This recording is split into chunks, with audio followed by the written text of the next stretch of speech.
अस्सलाम वालेकुम व्यूवर्स, मैं सेल्फ मोहम्मद रेहान सफ्तर और आप देख रहे हैं YouTube channel WH mathematics official.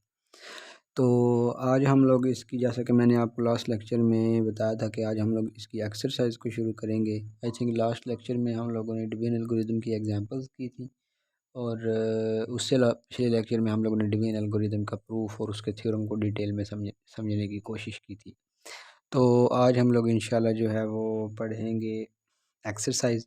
तो अब जो बुक एक्सरसाइज जो बुक मैं फ़ॉलो कर रहा हूँ वो है elementary number theory by Kenneth H Rosen की बुक है और 6th एडिशन है। और ये जो एक्सरसाइज, ये वाली एक्सरसाइज जो हम शुरू कर रहे हैं, ये पेज नंबर 40 पर उसके दी हुई है। अब आपके पास एडिशन डिफरेंट हो सकते हैं, बट मेरे पास चूँकि 6th एडिशन है तो मैं उससे शुरू करवा रहा हूँ आपको। तो एडिशन में इतना फ़र्क नहीं होता क्वेश्चंस की, यूँ कह लें कि तादाद में डिफरेंस हो सकता है या नंबरिंग में थोड़ा बहुत डिफरेंस हो सकता है, अदरवाइज़ तकरीबन सेम ही 19-20 का फ़र्क ही होता है, बाकी तकरीबन सेम होता है। अब जो आप मैथ पढ़ रहे हैं, आप लोग ये मत कह दीजिएगा कि 19-20 का तो इनफाइनाइट का फ़र्क होता है, तो वो नहीं आप मतलब मैं इंटीजर्स के कॉन्टेक्स्ट में बात कर रहा हूँ कि बहुत मामूली सा फ़र्क होगा, कोई इतना ज़्यादा फ़र्क नहीं होता। हो सकता है कोई एक तो सवाल ऐड हो जाए, एक तो सवाल कम हो जाए, नंबरिंग चेंज हो जाए, बस इतने की फ़र्क होता है, इससे ज़्यादा फ़र्क नहीं होता। तो चलें यहाँ पर हम लोग अपने लेक्चर शुरू करते हैं। तो अब जैसा कि आप लोग देख रहे होंगे, यहाँ क्वेश्चन नंबर 14 से शुरू हो रहा है। तो इसके आप लोग सोचेंगे जी पहले 14 क्वेश्चन कहाँ गए। तो जो पहले 14 क्वेश्चन हैं वो तकरीबन यहाँ पर पढ़ाना एक किस्म का यूँ समझिए कि यूज़लेस था, क्योंकि जो पहला क्वेश्चन है उसमें को दिया गया है कि 3/99, ये आप लोग चेक करें कि 399 को डिवाइड करता है ये नहीं करता। तो ऑब्वियस सी बात है 399 को डिवाइड करता है। तो 33 से अगर हम लोग 33 एक ऐसा इंटीजर है, यानी कि ये बेसिकली हमारे पास क्या आ जाएगा, 99 इज़ इक्वल टू 3 × 33। अब वो जो इंटीजर था, हम डिवीजन की डेफिनेशन पढ़ते थे तो हम लोग उसमें यही करते थे ना कि b is equal to AC। b यहाँ पर ये हो जाएगा, a यहाँ पर ये है, और वो c जो कोई भी इंटीजर होता था वो 33 है, यहाँ पर मिल गया। अगर आप लोग कई ऐसे नंबर्स भी आ सकते हैं जो डायरेक्टली नहीं होते, मिसाल है मैं कह देता हूँ कि चेक करें क्या 5 जो है वो 271 को डिवाइड करता भी है कि नहीं करता। अब आप लोग डायरेक्ट तो नहीं बता सकेंगे, ठीक है। वैसे यूँ होता है कि अगर कोई भी नंबर है उसके एंड पे 5 आ रहा हो या 0 आ रहा हो तो 5 उसको लाजमी डिवाइड करता है, तो वो भी चेक कर सकते हैं। अदरवाइज़ कोई ऐसा नंबर है 5, ज़रूरी नहीं 5 हो, यहाँ 7 हो सकता है, कोई और नंबर भी हो सकता है। तो उसको चेक करने के लिए जिस तरह आप लोग छोटी क्लासेस में डिवीजन पढ़ा करते थे जी, आप लोग यूँ कर लें। चूँकि इस चीज़ का मतलब मैंने लेक्चर नंबर 1 में आई थिंक बहुत डिटेल में समझाया था कि ये बेसिकली होता है 271 डिवाइडेड बाय 5। इस चीज़ का मतलब ये होता है, ठीक हो गया। तो इसका मतलब फिर 5 बाहर आ जाना था, 271 अंदर है। तो इसको डिवाइड करके आप कोशेंट रिमाइंडर यहाँ से फाइंड कर सकते हैं। बज़ाहिर तो ये डिवाइड नहीं करेगा, तो इसका फिर कोशेंट और रिमाइंडर आ जाएंगे, तो वो डिवीजन एल्गोरिदम के ज़रिए आप लोग उसको एक्सप्लेन करके लिख सकते हैं, ठीक हो गया। पहला क्वेश्चन तो ये था, ये इस टाइप का था।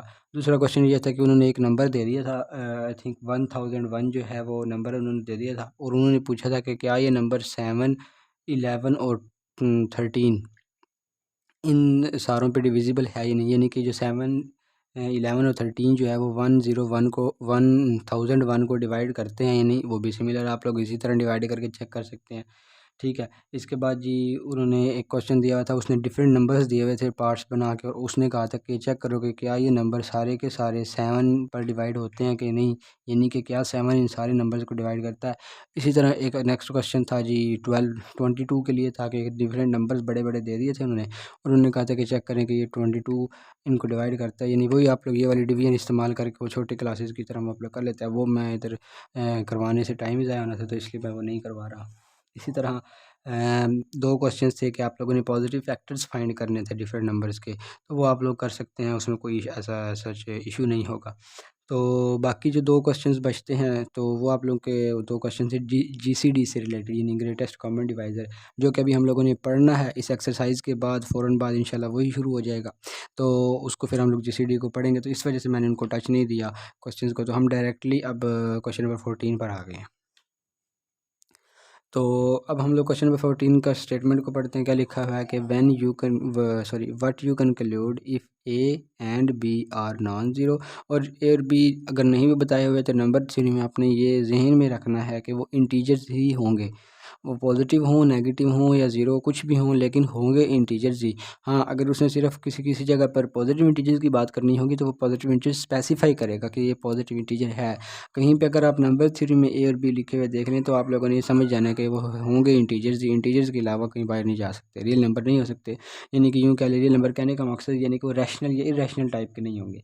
ठीक है, वो प्योरली इंटीजर्स होंगे। वैसे तो इंटीजर्स भी एक रैशनल नंबर्स ही होते हैं, लेकिन यानी आप यूँ कह सकते हैं कि वो डिस्क्रीट नंबर्स होंगे, इंटीजर्स होंगे, इसके अलावा कोई नंबर्स नहीं हो सकते। तो अब लिखा क्या हुआ कि if A and B are non zero. आप यहाँ अपनी आसानी के लिए बेशक लिख भी सकते हैं, मैं लिख भी देता हूँ non zero, non zero integers. ठीक हो गया। तो अब हम लोग क्या करते हैं कि such that A divides B and B divides A, यानी ए डिवाइड करता है बी को और बी डिवाइड करता है ए को। ये हमारे पास उसने गिवन है कि सिमेट्री, यानी ए बी को भी डिवाइड कर रहा है, बी ए को भी डिवाइड कर रहा है। तो इसको आप, तो मतलब आप इससे क्या जो है कंक्लूड करते हैं। तो अगर आप लोगों को कुछ जहन में आ रहा हो तो हम, अगर आप लोगों के ज़हन में आ रहा हो तो हम लोगों ने लेक्चर नंबर, अगर आप लोग लेक्चर नंबर 2 देख कर आए हैं तो उसमें एक थ्योरम किया था, उसके डिफरेंट पार्ट्स थे, जिसका मैंने हवाला भी दिया कि थ्योरम 1 पार्ट 5 पार्ट 4। मैं आपको वो थ्योरम दिखा भी देता हूँ। तो आप लोग अगर इस थ्योरम का, इस चीज़ का प्रूफ देखना चाहते हैं तो आप लोग वो लेक्चर नंबर 2 जाकर देख लीजिए, उसमें पार्ट 4 में ये प्रूफ हुआ है। मैं आपको वैसे उसकी स्टेटमेंट दिखा देता हूँ। उसकी स्टेटमेंट क्या थी? उसकी स्टेटमेंट ये थी, पार्ट 4 ये रहा कि if A divides B and B divides A, then A plus minus B और बी। तो इसको मैंने जब प्रूफ करवाया था तो आप लोगों को मैंने आई थिंक ये लिखवाया था कि ये देखें, ये कि if A divides B and B divides A, this implies या तो ए प्लस माइनस बी होगा और या B is equal to plus minus A होगा। अब ये किस तरह होते हैं, इसके प्रूफ जो हुआ है प्रॉपर आप लोग अभी देख भी सकते हैं। सो अगर प्रूफ देखना है तो आप यहाँ से स्क्रीनशॉट भी ले सकते हैं, खुद समझ भी सकते हैं, और अगर समझना है आप लोगों ने प्रॉपर तो आप लोग लेक्चर नंबर 2 जाकर देख सकते हैं। तो इसका मतलब यहाँ पर ये चीज़ कंक्लूड। अब आप लोगों ने लिखना है इसको जो आंसर में कैसे है कि मैं आपको बोल के बता देता हूँ, आप लोग फिर इसको ज़हन में लिख लीजिए। चलिए मैं आप लोगों को लिख के दिखा देता हूँ।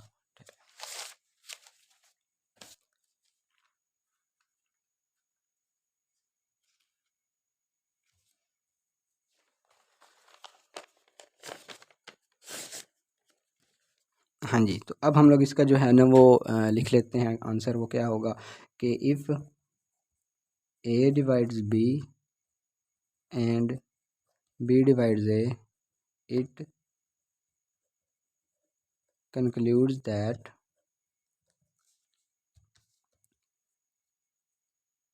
either a is equal to plus minus b और b is equal to plus minus A. ठीक हो गया। ये आप लोगों ने इसके आंसर में लिख देने कि या तो a प्लस माइनस बी के बराबर होगा या b a प्लस माइनस ए के बराबर होगा, अगर हमारे पास a डिवाइड्स b और b डिवाइड्स a ये गिवन हो। ठीक हो गया। तो ये आप लोगों ने इसके आंसर में सिर्फ ये चीज़ लिख देनी है। ठीक हो गया। अब हम लोग नेक्स्ट पे चलते हैं। Show that if A B C D 4 integers होंगे जिसमें से ए और सी दोनों नॉन ज़ीरो होंगे। दोनों के दोनों की बात हुई। अब क्यों नॉन ज़ीरो होगी आप आगे देखें। Such that A divides B and C divides D. तो डिवीजन में जो पहले लिखे होंगे इस लाइन से पहले आप लोगों को ये डिवीजन जब हम लोगों ने डिविजिबिलिटी की डेफिनेशन को पढ़ा था वहाँ पर बड़ी क्लैरिटी से मैंने आपको बड़ी डिटेल में बताया था कि ये वाली जो चीज़ है ये आपके पास नॉन ज़ीरो होती है, जिसकी वजह से उसने पहले ही ए और सी को नॉन ज़ीरो कर दिया है।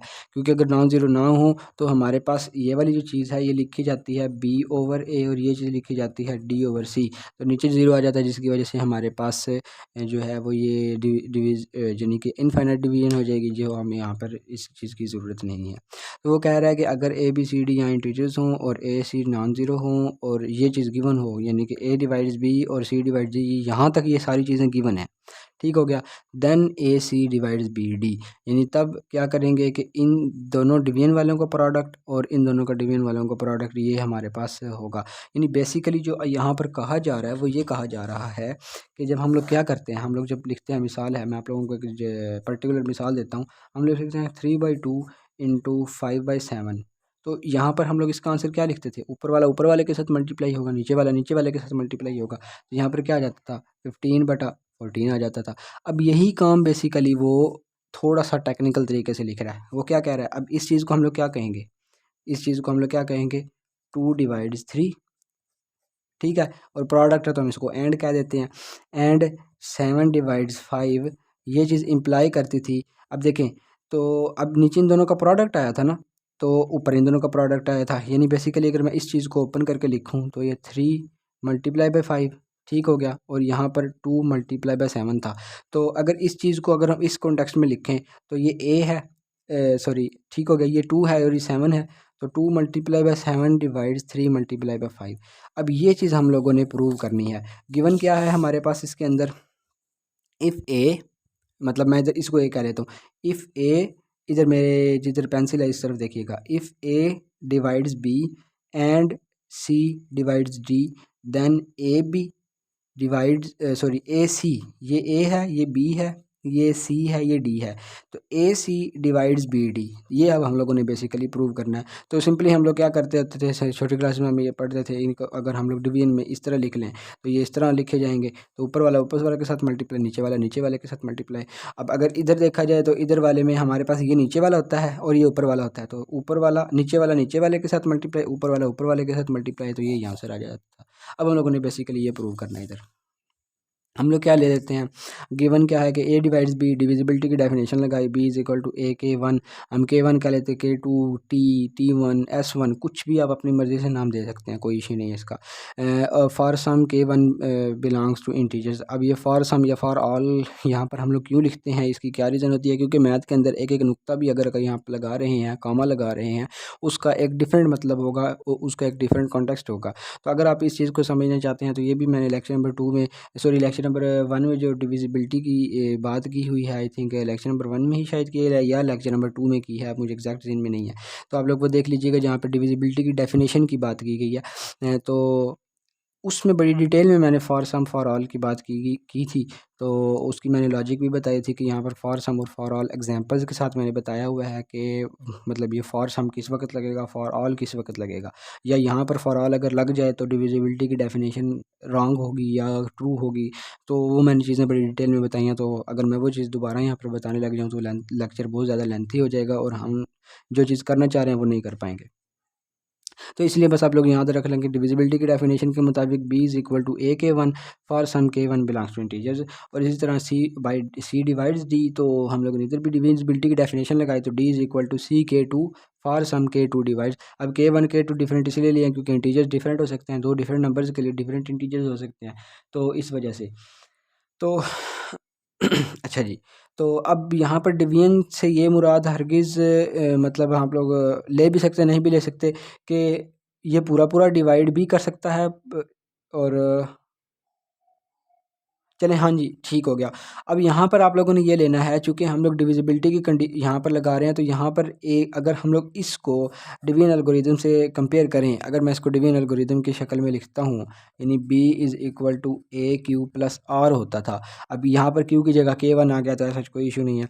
तो इसका मतलब अगर इसको कंपेयर करें तो यहाँ पर रिमाइंडर 0 बन रहा है, तो इसका मतलब ये चीज़ जो है, ये चीज़ हमें बता रही है कि ए बी को पूरा पूरा डिवाइड कर रहा है, रिमाइंडर 0 आ रहा है, ठीक है। इसी तरह सी डी को पूरा पूरा डिवाइड कर रहा है, रिमाइंडर 0 आ रहा है। अब ये जो मैंने आप लोगों को ये एग्जांपल्स दी थी ना, सिर्फ मैंने थ्योरम को समझाने के लिए कहा था कि थ्योरम में हम करना क्या है। अब यहाँ पर बेसिकली तो 3 2 को डिवाइड नहीं कर रहा, 5 7 को सॉरी 7 5 को डिवाइड नहीं कर रहा, सिर्फ मैंने आप लोगों को थ्योरम का कॉन्टेक्स्ट समझाने के लिए कि थ्योरम में हमने करना क्या है, थ्योरम क्या कह रहा है, वो समझाने के लिए किया है। आप लोग ऐसे एग्जाम्पल्स ले सकते हैं, मैं मिसाल है इधर एक और एग्जाम्पल इसी तरह ले लेता हूँ कि 4 डिवाइड्स 2, और तब हमारे पास क्या होगा, सॉरी अब अगर यहाँ पर 14 आ जाता है तो 14 जो है वो इधर 15 को डिवाइड नहीं करता, तो यहाँ पर इस वजह से ये कंडीशन फेल हो जाती है। यानी कि मैंने आपको ये समझ लीजिएगा कि ये चीज़ जो है यहाँ पर एक दूसरे को डिवाइड नहीं करे, तो यहाँ पर भी डिवाइड नहीं करे, ये वाली बात की गई है कि ए बी को पूरा पूरा डिवाइड कर रहा है, सी डी को पूरा पूरा डिवाइड कर रहा है, तब ये चीज़ ट्रू होगी कि A C divides B D. क्योंकि अब अगर आप काउंटर एग्जाम्पल देखें कि 3 को डिवाइड नहीं कर रहा, इसी तरह 5 7 को डिवाइड नहीं कर रहा, तो इसका मतलब इनके जो प्रोडक्ट्स वाली बात होगी कि 2 मल्टीप्लाई बाई 7 और 3 मल्टीप्लाई बाई 5 ये चीज़ डिविजिबल नहीं है, क्योंकि 14 15 को डिवाइड नहीं करता कभी भी। तो इस वजह से चलिए अब हम लोग ना डिविजिबिलिटी वाली भी कंडीशन ले लेते हैं। मिसाल है 2 डिवाइड्स 4 और 9 जो है वो 3 से डिविजिबल है। तो अगर हम इसके एग्जांपल देखें तो हम लोग क्या कर सकते हैं, तो अब हमारे इसको कैसे कर सकते हैं, तो 4 मल्टीप्लाई बाई 9 36 आ जाएगा और यहाँ पर 6 आ जाएगा, तो 6 36 को लाजमी डिवाइड करता है। तो इसका मतलब कि हमारे पास जब तक ये कंडीशन नहीं होगी कि ए बी को पूरा पूरा डिवाइड करे, यानी रिमाइंडर 0 आए डिवीजन एल्गोरिथम के ज़रिए, और सी डी को डिवाइड पूरा पूरा नहीं करेगा, उस वक्त तक हमारे पास ये थ्योरम ट्रू नहीं हो सकता। हाँ ठीक हो गया। तो अगर डिवाइड नहीं करेगा तो थ्योरम ट्रू नहीं होगा, अगर डिवाइड पूरा पूरा कर जाता तब ये थ्योरम ट्रू होगा। हमने इसके पार्टिकुलर एग्जांपल्स भी देख लिए हैं। तो इसका मतलब हम लोग बी डी देखेंगे, क्योंकि अब हम लोगों ने करना क्या है, हम लोगों ने ये चीज़ प्रूव करने के लिए बी डी, यानी हम लोगों ने क्या करना था, अब हम लोगों ने इस चीज़ को प्रूव करने के लिए क्या करना है, हम लोगों ने ये चीज़ बनानी है, B D is equal to A C into some integer K कह लें, टी कह लें, कुछ भी कह लें। ठीक हो गया। अब हम लोगों ने ये चीज़ बनानी है, तो इसके लिए हमें पहले इसको कंसिडर करना पड़ेगा और ये चीज़ बनाएंगे। ठीक हो गया, क्योंकि जो चीज़ बनानी है तो इसकी एक ना एक साइड से हमें कंसिडर करनी पड़ती है, स्टार्ट तो लेना पड़ता है। तो स्टार्ट के लिए हम लोगों ने बी डी कंसिडर कर लिया। अब बी और डी की जो इधर इस इक्वेशन नंबर 1 और 2 में जो वैल्यूज़ थी वो हम लोगों ने पुट की। अब यहाँ पर क्या हुआ है, यहाँ पर बेसिकली यूँ कह लें कि कुछ स्टेप्स डायरेक्ट लग गए हैं। बेसिकली यहाँ पर ये हुआ था, ये होना चाहिए था, आप लोग इसको ये करते, ये ए K1 और इधर कम्यूटेटिव लॉ लगाते K2C। ठीक हो गया। तो फिर आप लोग क्या करते कि फिर आप लोग इधर एसोसिएटिव लॉ लगाते, यहाँ पर आता A K1 K2 इंटू सी, यहाँ पे एसोसिएटिव लॉ लग गया। अब यहाँ पर फिर क्या आना था कि आप लोगों को मतलब अब फिर कम्यूटेटिव लॉ लगना था। अब उसमें कम्यूटेटिव लॉ में आप इसको एक थिंग कंसिडर करते, इसको ए को दूसरी थिंग, तो यहाँ पर K1 K2 ए, सॉरी यहाँ ब्रैकेट नहीं आएगी, तो यहाँ पर ये ऐसे आना था, फिर ये सी, फिर हमारे पास क्या होना था, K1 और K2 बाहर अलग आ जाने थे, मतलब K1 K2 इस तरह और ये ए सी इस तरह। फिर हम लोगों को मिलना था, आप यूँ भी कर सकते हैं कि K1 इसके ऊपर कम्यूटेटिव लॉ लगा लें, इसके ऊपर जिस तरह भी करके, मतलब इस तरह लॉज के ज़रिए हम लोग ये यहाँ तक लेके आए हैं। हम लोगों ने डायरेक्ट लिख दिया, तो आप लोग डायरेक्ट भी लिख दे तो इसमें कोई ऐसा इशू नहीं होगा, लेकिन लॉजिकली अगर हम लोग देखें तो वो बेसिकली यूँ लॉज लगते हैं कि पहले कम्यूटेटिव लॉ लगेगा, K1 K2 इकट्ठे होंगे, फिर एसोसिएटिव लॉ लगेगा, K1 K2 ए से अलग हो जाएंगे, फिर हम लोग इस तरह प्रोसेस के ज़रिए K1 K2 और ए सी को अलग कर लेंगे, तो इस इधर से फिर हमारे पास प्रोसेस अटेन हो जाएगा। तो अब हमें क्या बन गया, अल्टीमेटली हमें एक इंटीजर, क्योंकि K1 एक इंटीजर है, K2 एक इंटीजर है, और इन दोनों का प्रोडक्ट भी एक इंटीजर होगा, और ये फॉर सम वाली कंडीशन को भी फुलफिल करेगा, क्योंकि K1 भी फॉर सम के लिए है, K2 भी फॉर सम के लिए है, तो इसलिए इनका प्रोडक्ट भी फॉर सम के लिए होगा। तो आप लोग यहाँ पर कह सकते हैं कि ये वाली चीज़ है, और यहाँ पर आप लोग अगर लिखें तो चूँकि लिखा हुआ है तो फॉर सम आप लोग लिख सकते हैं। ठीक हो गया जी। तो ये हमारे पास इसका प्रूफ था, तो हमें एक इंटीजर मिल गया जिसको हम इससे मल्टीप्लाई करेंगे और आंसर हमें ये मिल रहा है, तो इसका मतलब कि A C divides B D, और रिमाइंडर भी 0 मिल रहा है क्योंकि रिमाइंडर वाली कोई ऐसी टर्म आ नहीं रही साथ। तो इस वजह से हम लोग यहाँ पर इस चीज़ को 15वां क्वेश्चन यहाँ पे हमारे पास प्रूव होके आ गया। हाँ जी।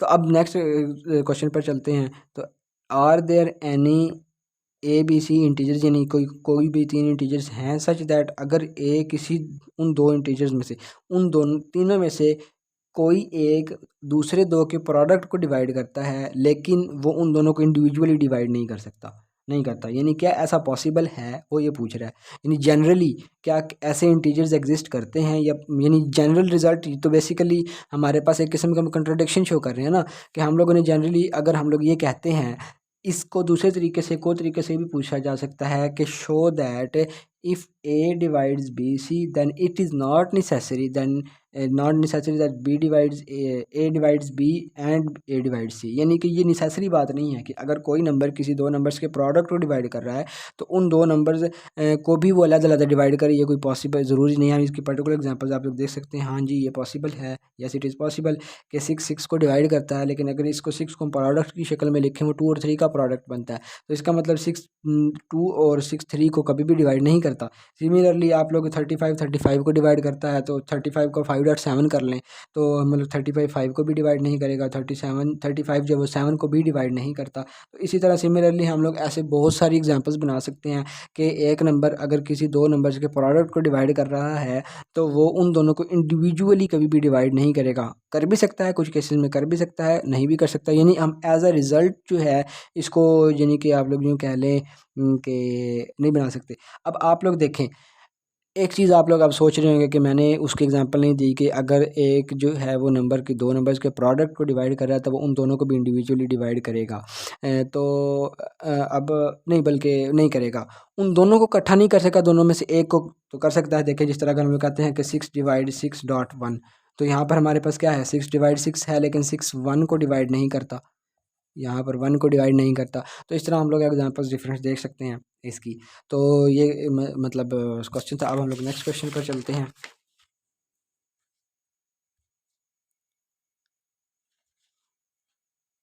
हाँ जी, तो अब हम लोग नेक्स्ट क्वेश्चन पर आ गए हैं। अब नेक्स्ट क्वेश्चन क्या है कि शो दैट ए, हमारे पास 3 इंटीजर्स हैं, ठीक है, और जिसमें से सी नॉन ज़ीरो। अब सी नॉन ज़ीरो क्यों है, क्योंकि यहाँ पर डिविजिबिलिटी में वो आ जाता है, तो इस वजह से ही नॉन ज़ीरो आ जाएगा कि if A divides B, if and only if A C divides B C. यानी वो ये कह ये रहा है, अगर हम लोग इसको एग्जाम्पल में, स्पेसिफिक एग्जाम्पल में देखना चाहें, वो ये कह ये रहा है इस थ्योरम के अंदर कि अगर हमारे पास पूरा, यहाँ पर बात हो रही है पूरे पूरे डिवाइड की, ठीक हो गया, यानी इस एक्सरसाइज के अंदर ये डिविजिबिलिटी की एक्सरसाइज थी। तो इसमें ये तकरीबन जो भी डिविजिबिलिटी की बात होगी वो सारी की सारी पूरे पूरे डिवीजन वाली बात होगी। इसमें रिमाइंडर का केस नहीं बनेगा, क्योंकि इन सब में रिमाइंडर ज़ीरो होगा।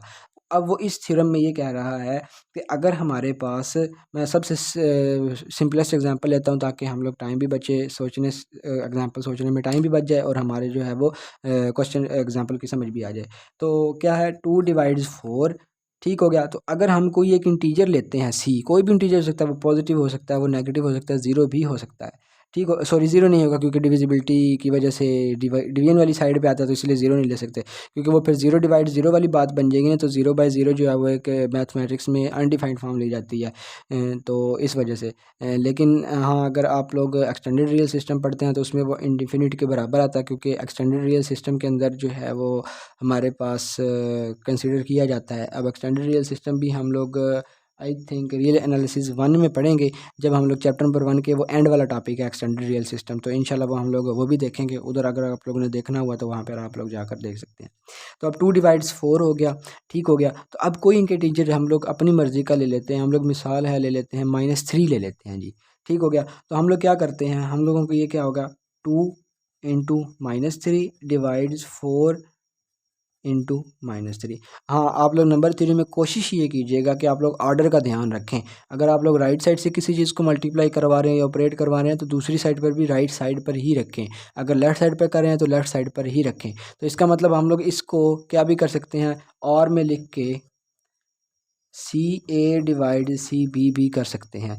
तो लेकिन हम लोग यूँ भी कह सकते हैं कि CA/BC भी कर सकते हैं, वो हम लोगों को फिर एक दफ़ा कम्यूटेटिव लॉ लगाना पड़ेगा, तो उस कम्प्लेक्सिटी में हम लोग नहीं जाते हैं, हम लोग सिंपल सिंपल रहते हैं।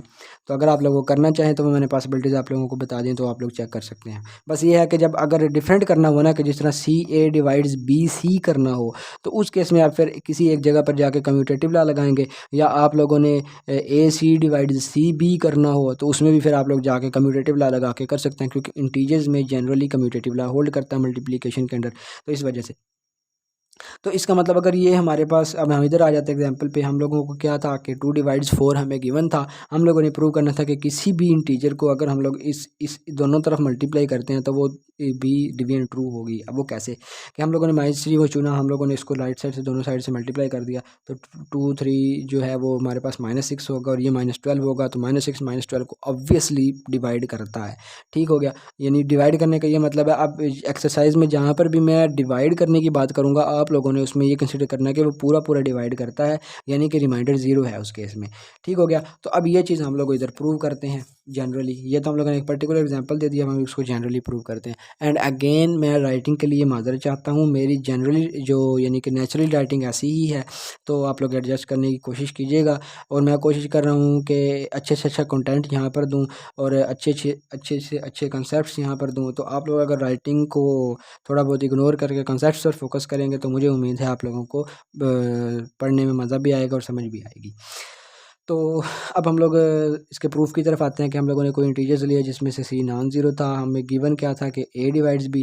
अब देखें एक चीज़ यहाँ पर मैं बताना भूल गया, sorry, if and only if की बात की गई है, यानी कि आप लोग अब करेंगे क्या, इफ़ एंड ओनली इफ़ में जो भी आप थ्रू आउट जितने भी आप थ्योरम्स अब पढ़ेंगे, आप कोई भी कोर्स ले लें जहाँ पे इफ़ एंड ओनली इफ़ दिया हुआ है, इसका मतलब जो उससे पहले लिखी हुई है आप उसको ट्रू मान कर दूसरी वाली ट्रू प्रूव करेंगे, और जब कन्वर्सली में आप इस वाली को ट्रू मान के पीछे वाली ट्रू प्रूव करेंगे। ये आप लोगों ने पढ़ा होगा, और ये अमूमन जो है वो 7th सेमेस्टर में पढ़ाया जाता है, जो नंबर थ्योरी का कोर्स है। तो आप लोग ये वाली सारी चीज़ें जो हैं, जो मैं अभी बता रहा हूँ कि मतलब इफ़ एंड ओनली वगैरह, ये टोपोलॉजी, रील एनालिसिस वन, आप लोग इन चीज़ों में पढ़ के आ चुके होंगे इफ़ एंड ओनली का। तो मैं सपोज़ करता हूँ कि आपको इसका पता होगा, मैं फिर भी बता दिया है।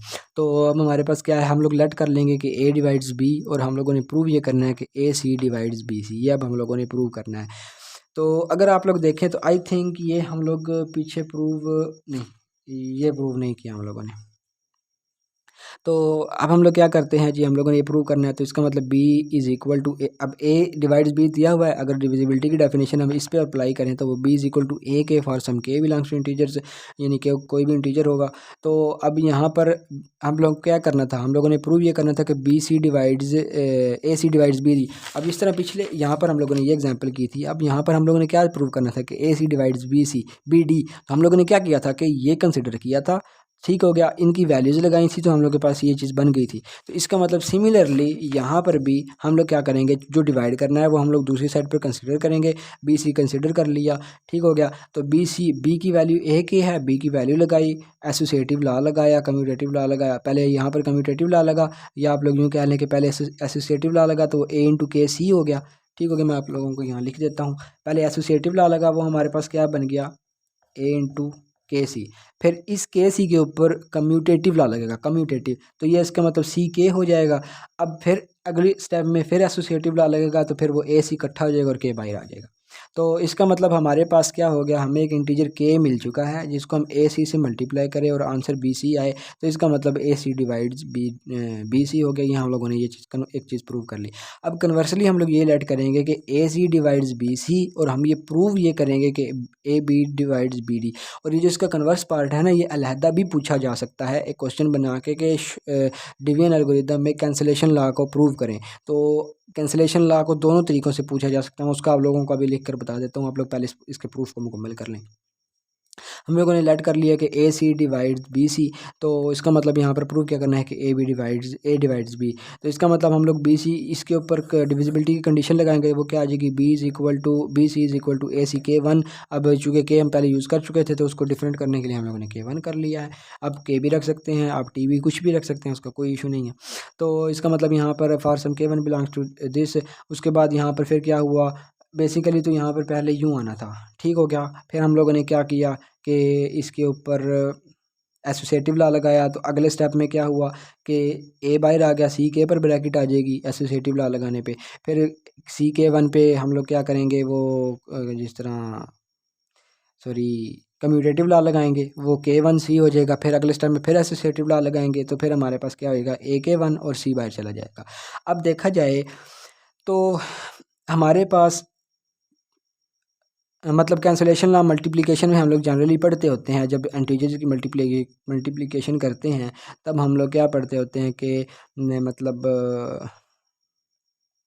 यूँ कह लें कि हम लोग काटने की वाली बात करते होते हैं। अब वो काटने वाली बात यूँ नहीं होती है, यानी आप लोग यूँ कह दें कि सी सी से कैंसिल हो गया। असल में अगर हम लोग लॉजिकली इसको देखें तो वो इस तरह कटता नहीं है, ठीक है। मैं चलिए आप लोगों को ना ये थोड़ा सा एक्सप्लेन कर देता हूँ, ताकि आप लोगों को इसका कुछ ना कुछ आइडिया हो जाए। चलिए अब हम लोग यही एग्जांपल यहीं से उठा लेते हैं।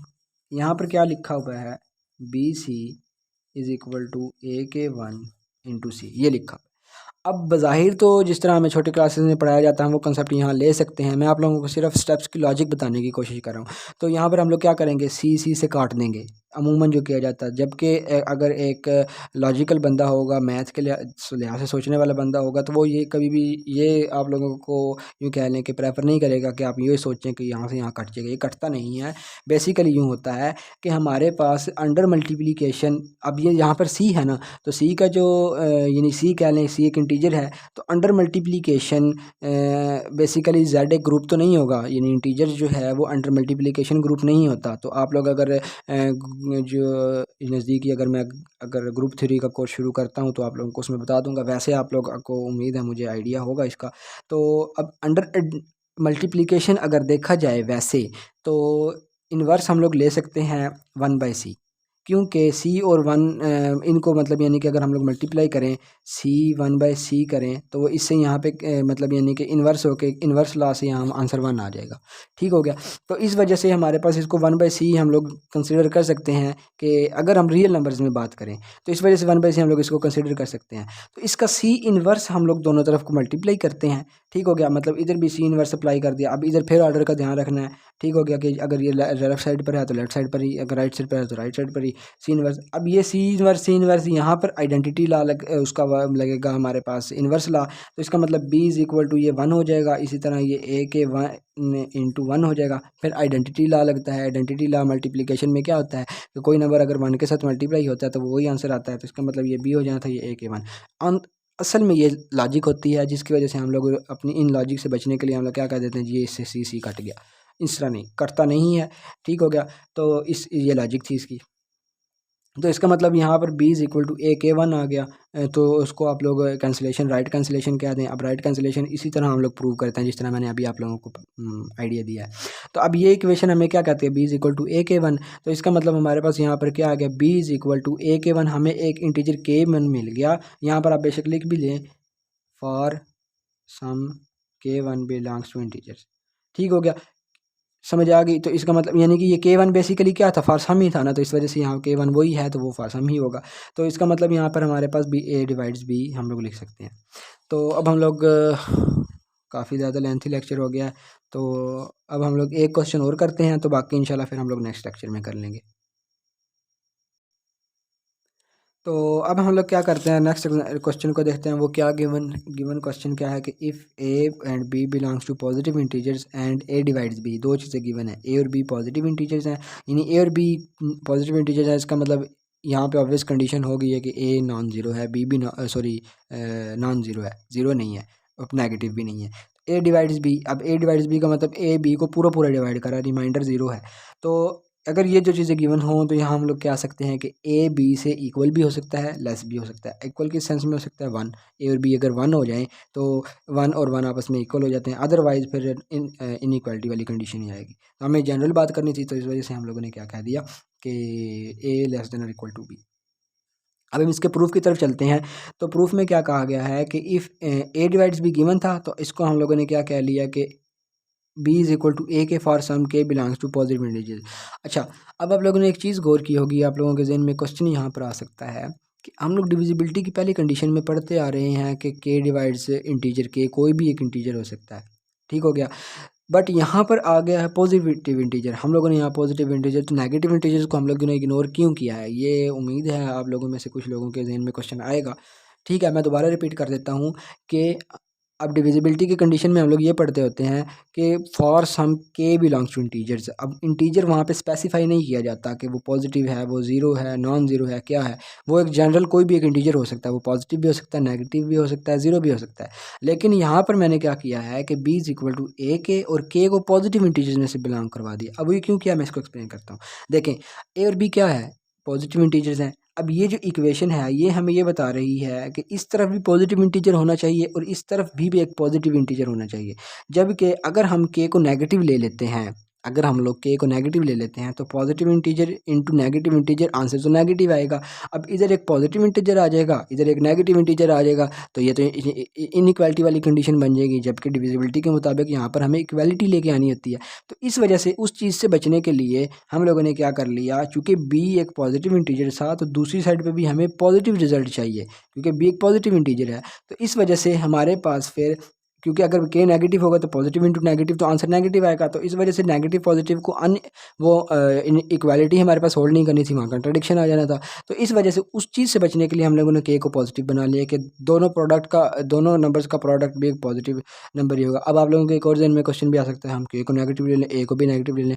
भाई a को नेगेटिव इस वजह से नहीं ले सकते क्योंकि यहाँ पर गिवन है कि a एक पॉजिटिव इंटीजर है। तो a अगर पॉजिटिव है तो k को भी पॉजिटिव होना पड़ेगा, तभी हमारे पास आंसर जो है वो ये इक्वालिटी होल्ड करेगी कि पॉजिटिव पॉजिटिव के इक्वल आ रहा है।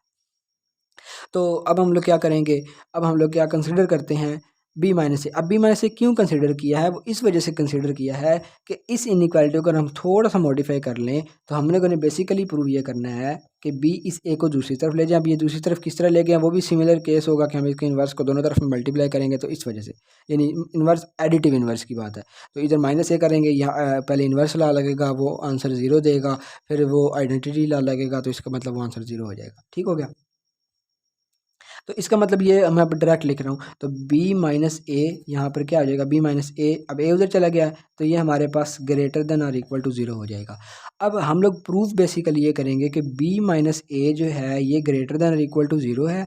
इक्वल टू 0 इस सेंस में हो सकता है कि b और a इक्वल हो जाएँ, तो b और a जब इक्वल हो जाएंगे, क्योंकि इक्वल तो हो सकते हैं, हम 2 2 ले लें, b और a को 2 2 ले लें, और 2 और 2 को डिवाइड करता है, तो और 2 और 2 पॉजिटिव इंटीजर भी है, तो स्टेटमेंट भी रॉन्ग नहीं हो रही। तो इस वजह से हम अगर इक्वल ले लें तो आंसर 0 आ जाता है। तो इस वजह से हमें बेसिकली ये प्रूव करना है कि बी और ए हमारे पास इन दोनों का जो डिफरेंस है वो ग्रेटर देन 0 है। अगर हम ये प्रूव करने में कामयाब हो जाते हैं तो तब हम लोग कह सकते हैं कि A is less than B, इस ए को दूसरी साइड पर ले जाएंगे।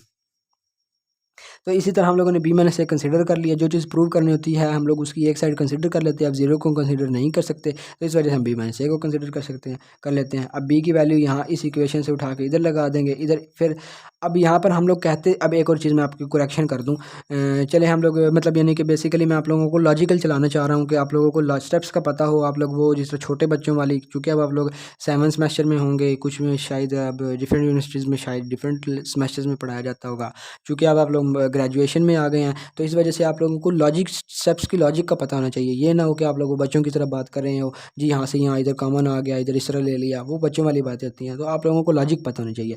अब लॉजिक क्या होगी कि बेसिकली आप लोगों ने डिस्ट्रीब्यूटिव लॉज पढ़े हुए हैं।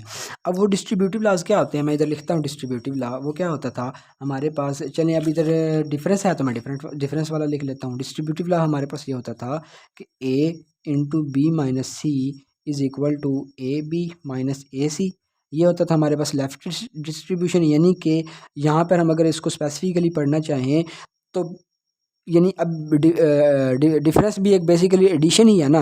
अब सी का यानी कि बेसिकली तो यहाँ पर ये चीज़ बेसिकली क्या होगी, हमारे पास a is equal to B plus minus C is equal to A B plus minus C into A, sorry A into minus C. Basically ये वाली लॉजिक बनेगी। ठीक हो गया। तो अब इसको हम लोग फिर मर्ज करके यूँ अमूल लिख देते हैं। तो इसका मतलब अब यहाँ पर ये चीज़ ये बताती है कि लेफ़्ट साइड से मल्टीप्लिकेशन एडिशन में डिस्ट्रीब्यूट हो गई है। ठीक हो गया, यानी कि पहले इकट्ठी आ रही थी, फिर इसके ऊपर भी आ गई, इसके पास भी आ गई। तो इस वजह से हम लोग ये कहते हैं कि ये मल्टीप्लिकेशन अंडर एडिशन, यानी कि distribution of multiplication over addition की बात होती है कि एडिशन पर मल्टीप्लिकेशन डिस्ट्रीब्यूट हो गई है। इस लॉ को बेसिकली हम लोग यूँ पढ़ते हैं।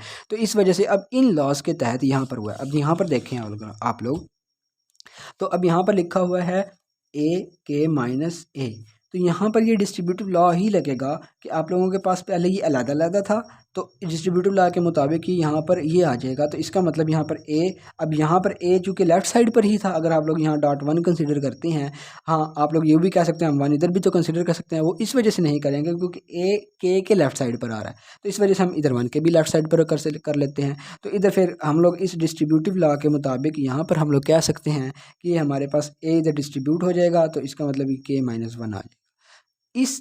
इस लॉ के तहत हम लोगों ने ये चीज़ लिखी है। ठीक हो गया। तो अब हम लोग क्या करते हैं कि हमारे पास ए बी पॉजिटिव इंटीजर है, के भी एक पॉजिटिव इंटीजर है, पॉजिटिव इंटीजर में से कुछ आंसर माइनस भी कर दें तो वो भी रहता है, तो एक पॉजिटिव इंटीजर ही है। तो इसका मतलब हमारे पास क्या हो गया कि जो ए के 1 है वो ग्रेटर देन 0 है। अब यहाँ पर इक्वालिटी का साइन इस वजह से नहीं लगाया क्योंकि हमारे पास ए भी 0 नहीं है और के भी 0 नहीं है, क्योंकि पॉजिटिव इंटीजर्स है ना, तो पॉजिटिव इंटीजर्स कभी भी 0 तो नहीं होते। तो इसका मतलब जो इसमें से एक माइनस कर देंगे तब भी वो हमारे पास नॉन ज़ीरो ही रहेगा। अब आप लोग यहाँ पर एक कह सकते हैं कि के 1 लिया जा सकता है, तो उस केस में इक्वालिटी पॉसिबल है। तो वो जिस तरह मैं लिखा हुआ है कि अगर के 1 के इक्वल है तो ये तब 0 के इक्वल होगा, अदरवाइज़ ये ग्रेटर देन 0 होगा। यहाँ पर मैं चलें एक लाइन लगा देता हूँ, ये हो गया, ये इफ़ के इज़ ग्रेटर देन 1। अगर के ग्रेटर देन 1 है तो तब ये हो जाएगा, अगर के इक्वल टू 1 है तब ये हो जाएगा। तो इसका मतलब हम लोग अगर इसको पॉजिटिव इंटीजर जनरली कर देते हैं तो इसका मतलब 1 और 1 से बड़े सब के लिए ये ग्रेटर दैन इक्वल टू वाली कंडीशन आ जाएगी। ठीक हो गया। तो ए माइनस के यानी ए इंटू के माइनस 1 ग्रेटर दैन और इक्वल टू 0। अब ग्रेटर दैन 0 मैं फिर बता देता हूँ किस वजह से है। जब के 1 से बड़ा होगा तब ग्रेटर दैन 0 है, और जब के 1 के इक्वल होगा तब इक्वल टू 0 है। तो जनरली हमने इसको ग्रेटर दैन और इक्वल टू कह लिया। फॉर ऑल की बात की गई यहाँ पे। ठीक हो गया। तो अब ये आ गया हमारे पास। अब देखें ना, डिविजिबिलिटी की कंडीशन के मुताबिक फॉर सम आया था, लेकिन जो कि हम लोगों ने प्रोसेस किया, अब प्रोसेस करके हमने ये इनइक्वालिटी बनाई। ठीक हो गया। अब ये इनइक्वालिटी हमें ये बता रही है कि ये चीज़ ट्रू होगी सब इंटीजर्स के लिए। 1 के लिए भी ट्रू होगी, इक्वल टू 0 आ गई, और के इज इक्वल टू 1 के लिए सब के लिए ये इनइक्वालिटी ग्रेटर दैन 0 आएगी। इस वजह से हमारे पास अब ग्रेटर दैन 0 कैसे आएगी। अब के और ए की स्पेसिफिक वैल्यूज़ लेकर इस इनइक्वालिटी में पुट करके चेक कर सकते हैं। 0 कभी भी नहीं आएगा, क्योंकि अगर हम के 1 से बड़ा ले लेते हैं तो ये वाला जो आंसर डिफरेंस है ये 0 नहीं बनेगा। ठीक हो गया। जब ये डिफरेंस ही 0 नहीं बनेगा तो ओवरऑल रिजल्ट भी 0 नहीं बनेगा, जिस वजह से हमने इसको स्ट्रिक्टली ग्रेटर दैन 0 कह लिया है और के इज इक्वल टू 1 के लिए 0 कह लिया। तो इधर से ये जनरली ये आ गया। अब ये चीज़ किसके इक्वल थी, इसके मुताबिक ये बी माइनस ए के इक्वल थी, तो इसका मतलब बी माइनस ए इसके इक्वल आ गया और ये ग्रेटर दैन 0 है। तो अब जनरली देखा जाए बी माइनस ए ग्रेटर दैन 0 आ गया, तो बी माइनस ए ग्रेटर दैन 0 आ गया, तो ये इम्प्लाइज है, प्लस माइनस नहीं है। दिस इम्प्लाइज अब ए को दूसरी साइड पे ले जाए, B is greater than 0, B is greater than A, तो इसका मतलब यहाँ पर ये चीज़ प्रूव हो गई है। अब ये प्रूव हो गया। अब ये लेक्चर काफ़ी ज़्यादा लेंथी हो गया, तो मेरा तो दिल ये था कि जल्दी जल्दी क्वेश्चंस को मैं करवा के आप लोगों को एक्सरसाइज कंप्लीट करवा सकूँ, लेकिन चूँकि स्टेप्स को एक्सप्लेन करना पड़ जाता है, लॉजिकली बताना पड़ जाता है, तो इस वजह से थोड़े लेंथी लेक्चर्स हो जाते हैं। तो इंशाल्लाह हम लोग कल जो हैं वो कोशिश करेंगे ज़्यादा क्वेश्चंस करने की। तो हम दुआ में याद रखिएगा। अस्सलाम वालेकुम।